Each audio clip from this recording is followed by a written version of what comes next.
इस बीच यूरोप के प्रतिबंध और अमेरिकी टैरिफ तथा पेनल्टी की वजह से भारत की सरकारी ऑयल कंपनियों ने रूस से तेल की खरीद रोक दी है। एक रिपोर्ट के मुताबिक Indian oil, Bharat petroleum, Hindustan petroleum और एमआरपीएल ने रूस से तेल की खरीद घटा दी है।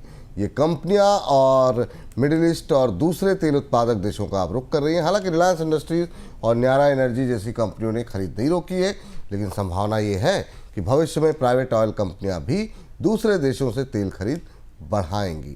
सर, ट्रंप के टैरिफ की धमकी से रूस से तेल आयात पर किस तरीके का असर देख रहे हैं आप? और अभी जो इम्पैक्ट देखने को शुरुआती इम्पैक्ट देखने को मिल रहा है, क्या ये आगे चल करके और बढ़ेगा? कि ये मामला भारतीय तेल कंपनियों के लिए काफी भारी पड़ता दिख रहा है। आज शेयर बाजार में भी जो स्थिति थी ऑयल कंपनीज की, वो आप बेहतर ढंग से देख रहे हैं।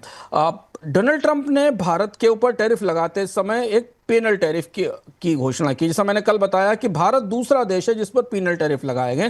फेंटेनॉल का एक पीनल टैरिफ चाइना पर लगा हुआ है। माना जा रहा है कि ये टैरिफ 10%, 20% हो सकता है।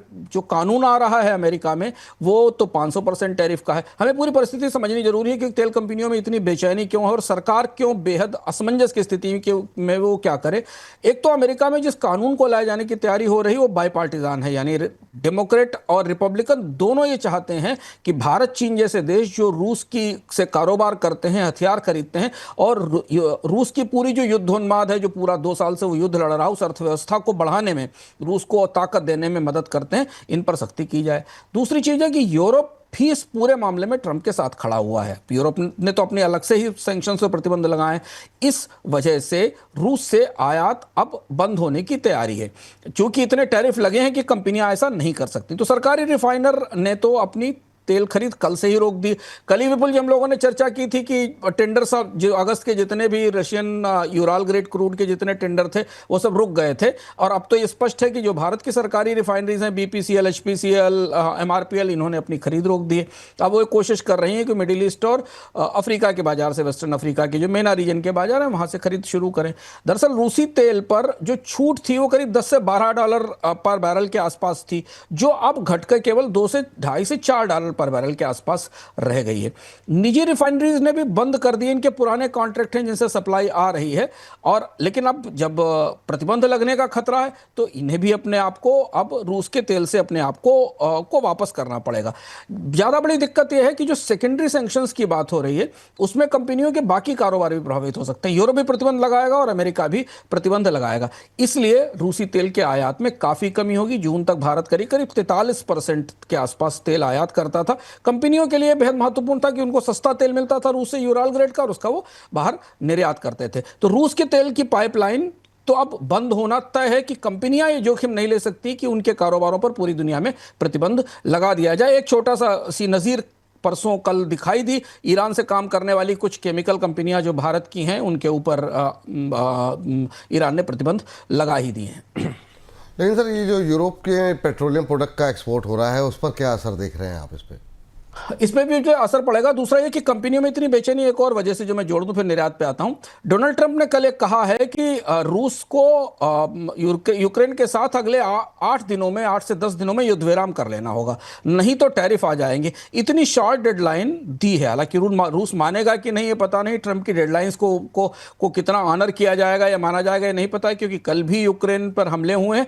लेकिन जितनी सख्ती के साथ डोनाल्ड ट्रंप, चूंकि डोनाल्ड ट्रंप सफल है अपनी रणनीतियों में, जितनी सख्ती के साथ वो प्रतिबंधों की तरफ बढ़ रहे हैं और वो प्रतिबंध लगा सकते हैं, इस वजह से भी तेल कंपनियों में ज्यादा बेचैनी, और इसलिए उन्होंने अपने आप को किसी संकट से बचाने के लिए पीछे कर लिया। निर्यात पर आते हैं। निर्यात एक महत्वपूर्ण पहलू है भारत की रिफाइनर्स का। जैसे मैंने कहा कि यूराल ग्रेड क्रूड आता था, सस्ता क्रूड था, उससे जो पेट्रोलियम प्रोडक्ट बनाए जाते थे, गैसोलीन, डीजल और बाकी चीजें, वो यूरोप को निर्यात किए जाते थे। 18 जुलाई के बाद से ईयू ने रूस से बने हुए कच्चे तेल से या क्रूड से जो भी रिफाइंड फ्यूल आता था वो उसको रोक दिया था। तो भारतीय कंपनियों के लिए वैसे ही यूरोप का बाजार बंद हो रहा था। कनाडा, नॉर्वे, अमेरिका और स्विट्जरलैंड और यूके को थोड़ी छूट दी गई थी। भारत की एक रिफाइनरी है न्यारा एनर्जी, उस पर तो सीधे प्रतिबंध लगा दिए थे ईयू ने, जिससे कि यूरोप को शिपमेंट रोक दी गई थी। अब अगर आप इसे गौर से देखें तो 2025 में ईयू को भारत ने करीब 14 से $15 बिलियन के पेट्रोलियम प्रोडक्ट दिए थे, जिसमें से जो ज्यादातर रूसी तेल से बने थे, ऐसा बाजार के सूत्र बताते हैं। रिलायंस इंडस्ट्रीज का करीब 30 से 60% डीजल और गैसोलीन यूरोप को जाता है, जिसमें रूस के इंपोर्ट का एक बड़ा हिस्सा है। नायरा एक और भी कंपनी है जो इससे प्रभावित हुई है। अब जब ये सस्ता कच्चा तेल आना बंद होगा यूराल ग्रेड का, तो इन कंपनियों को ब्रेंट के साथ अबू धाबी के या पश्चिमी अफ्रीका के तेल को खरीदना पड़ेगा। इससे रिफाइनरों के मुनाफे में कमी आएगी, क्योंकि यूरोप का एक तो बाजार, अगर रूस का के तेल से रिफाइनिंग की जाएगी तो यूरोप के बाजार में माल बेचना मुश्किल होगा। और यूरोप ये एक बड़ा पहलू है जो भारत के ऑयल कंपनीज के मुनाफों को आने वाले समय में प्रभावित करेगा, क्योंकि रूस की तुलना में इन देशों में जहां से अब कच्चा तेल आयात होगा उसकी लागत कम होने वाली है। रिलायंस और बाकी रिफाइनर्स को नुकसान होगा, और इसीलिए आज हमने भारत की प्रमुख तेल कंपनियों के स्टॉक्स में गिरावट भी देखी है। हाँ बिल्कुल, अच्छी खासी गिरावट रही सर। HPCL करीब 4.25%, IOC 3%, BPCL 4.25%, MRPL करीब 2.5% टूट करके बंद होते हुए दिखाई दिए। तो अब ये दबाव आगे भी जिस तरीके की स्थितियाँ बन रही हैं आने वाले दिनों में बढ़ता हुआ दिखाई दे सकता है।